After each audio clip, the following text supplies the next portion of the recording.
Hey everybody, it's your pal Drew again, and I think I'm going to really like this channel a lot. I mean, I love my other channel, but sometimes when you hear me cough or just sound real dry-mouthed, it's usually because it's like the 12th take of a 20-minute saga that I'll cover. But this is just going to be like kind of a quick, just stuff I picked out of my spinner rack. There, you see what I did there? No, I didn't do anything but announce the title, but Firestorm, I always liked. I mean, by today's standards, he's extremely corny looking. Al Milgrom designed him, and Gary Conway did it. It did last 5 issues because of the DC implosion, where DC took a real hit, and they revived it.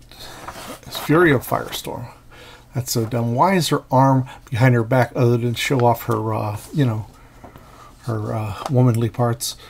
Pat Broderick bringing his game after he did Microdot's.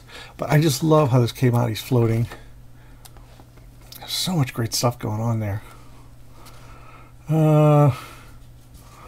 As usual stuff. Now, the only thing is I do enjoy the character, but what I do not like, it's so stupid. Conway was trying to spin the story around, or flip the script, as they say, where instead of the nerd getting picked on, it's the jock getting picked on by the nerd. And it just was never convincing to me. Never. This guy had like he had these mutton chop sideburns like he was 30 years old. So his name was Cliff Carmichael. And you got, keeping with the, like Ronnie Rabin, keeping with the litter of names. Okay. Really nice stuff. I mean, I really enjoyed this. Black Bison.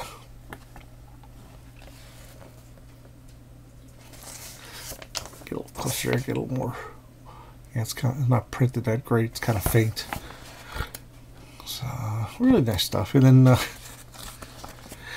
and also Firestorm's just too damn powerful. He could turn anything, any inanimate object into another inanimate object, and his only weakness supposedly is if he zaps a human person and he gets some kind of feedback. And I don't like it, but I did buy the first year and a half because that's when Broderick stayed on the book, and then he moved on, and somebody else took over. But okay, now to one of the early books I bought when I was a kid. And I was just getting into the game. This would be 1975 issue, but it actually came out probably September of 74.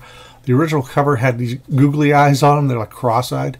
But I picked it up, and not because I was a Thor fan. He was a little over my head, but it's at Fantastic Four. So, great story. Terrific fun. This motorcyclist is trying to jag onto Thor, and Thor decides, let's go for a real ride. He goes, now who is the faster? I just love that. Oh, goodness. Look at that Kirby goodness. There is the Squirrel. I think that's how his voice went in the cartoons. And he turns into a torch. So I was more of a fan of the Fantastic Four than I was of Thor, And I hated Don Blake because he should have been called Blank, because he has a blank personality. Anytime something in the oh man, there we go. Anytime anybody needed a doctor anywhere in the Marvel Universe, out of all the titles, Don Blake would show up. Doctor to the stars. Wow.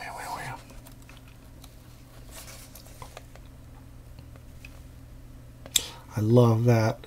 It's like so dangerous, but Thor has sort of like a smile, like, yeah, it's coming, pal. So speaketh Thor. And then I never bought another one because I didn't like it. I just wasn't into Thor for a long time.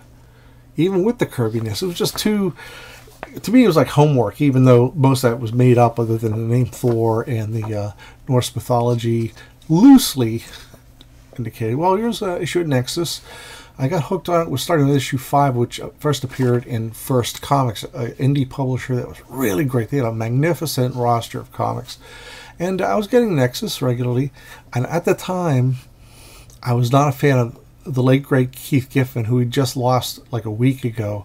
I thought it was just a shorthand, and I didn't think it was that impressive, but I always found myself going back to reading his books, kind of like I did with Frank Robbins. It kind of came to my head that, yeah, well, these are good storytellers, and I would not be back. So, and even if it does look really, really simple, you have to tell a story, and the colors is really helping. If it's less Dorsey or something like that, I'll have to look. So, this is a return to the bowl-shaped world where they had met in the first place. Really hard to explain, but it's like Mike Barron.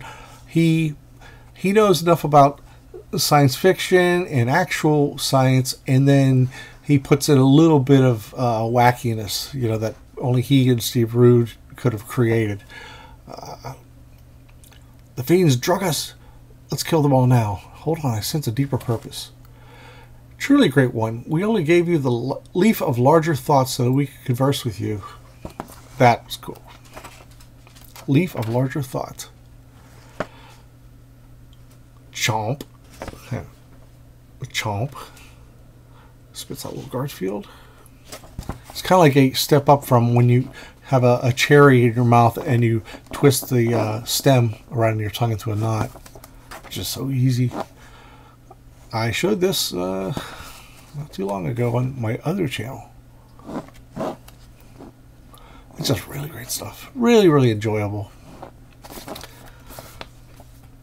Now on to Spaceknight, soon to be coming out in some friggin' awesome Omni buses in the new year, which totally, it shook my world, because I swore it would never, ever happen, because Parker Brothers and Mego, you know, they were just so dopey for the longest time. It's like, you know, the comics industry, Marvel in particular, is kind of hurting in places, but they need something like this to really, I guarantee the Omnibus comes out and the Micronauts ones come out, they're going to sell out first printing. Guarantee. Because there's a lot of middle-aged guys like me that like really enjoyed this stuff. So the inks here are by Aiken and Garvey over Sal Buscema.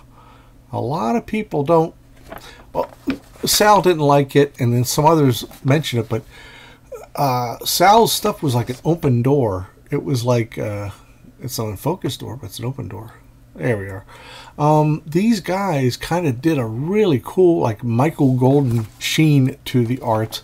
And, you know, there's a lot of purists who say, you know, oh, he should ink his own stuff. And he does do a good job on that. But all that shading, the black and white, negative, sharp, even, they call those things, I'll just keep showing you.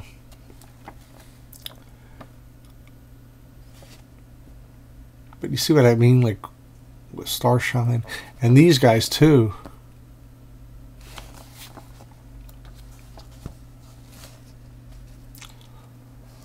So they just really add some golden-esque, like that.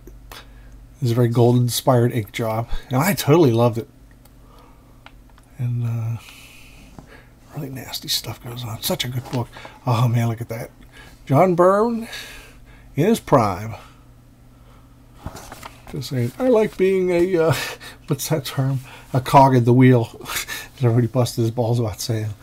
Marvel Team Up. I remember this. I was at the Miracle Mile in Monroeville, Pennsylvania. My mom was, I was struggling along with my mom because the bank was there. She had to do some bank stuff, and then also some boring clothes shop that I don't, you know, all these mundane stores that were stuck together. And I found this a national record mark. My mom, she was pretty smart. She knew, you know, she knew I was going to be good and quiet no matter what, because that's just the way I was raised. But National Record Mart on the corner, which is no longer there.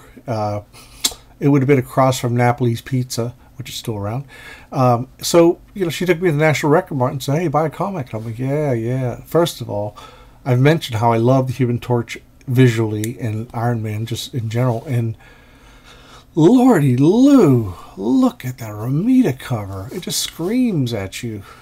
Oh, another thing, Roy Thomas wanted to make Torch a star by making him an occasional lead in Marvel Team Up. So we got some Jim Mooney, Vince Coletta, and Gary Conway. It's kind of interesting. I love that. Shove it, Tin Man.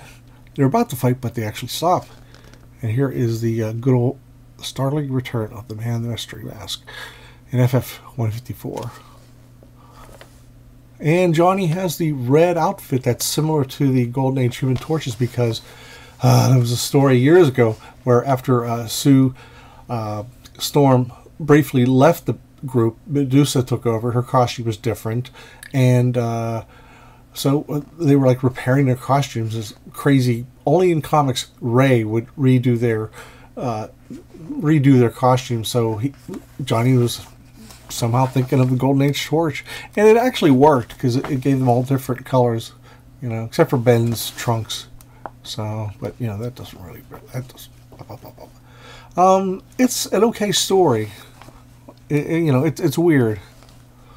Not weird. It's just that it looks like it's going to be very exciting, and it's neat. It's just not riveting. I think it's because Jim Mooney, at this stage of his life, he was still doing really good stuff, but it was not like it wasn't making your heart, you know, race. Although when I look at shit like this, man, this is great. You don't see a lot of people doing that. So, yeah, this probably falls under the category of, oh, you know, I didn't appreciate him at the time. And here's one of those 2-page spreads I mentioned where they used, they made 2 pages into one to save money. Marvel. Spow. Man, crash. That's it, pretty much. A Falcon in the Web. So, one thing I do like about Vinny, I know he's done a lot of unpardonable sins, but stuff like that face, I really like the way it looks. I don't know, Falcon in a Web, and that issue was pretty cool. And but I missed it somehow because I didn't go to the comic store all the time because I didn't have a bicycle, or I had one, I just couldn't go across the highway. All right, everybody, hope you like. Talk to you later.